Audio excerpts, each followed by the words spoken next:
देखो प्रथमे तो समग्र आसिका संसदीय क्षेत्र सबू भोटर मानू खलिकोट अंचल समस्त भोटर को अशेष अशेष धन्यवाद सहित कृतज्ञता। आज ये दिलीप पाहन जो राजनैतिक हिंसार शिकार होगी जी देहत्याग करते जार हत्या होता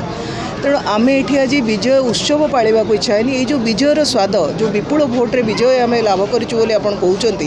ये विजयर स्वाद कौटी ना कौटी दिलीप पाहनकर अनुपस्थिति दिलीप पाहनकर आवर्तमान ताकू से स्वाद को फिका करुच्ची। तेणु अंततः दोषी को दंड मिलू से लड़ाई आम दिलीप पाहन परिवार सहित अच्छु। आगामी दिन में जदि दोषी दंड पाइब अंततः राजनैतिक हिंसा आड़ ए अंचल आउ निरीह जीवन जीवनी यही को लेकिन आम आगामी दिन में काम करूँ।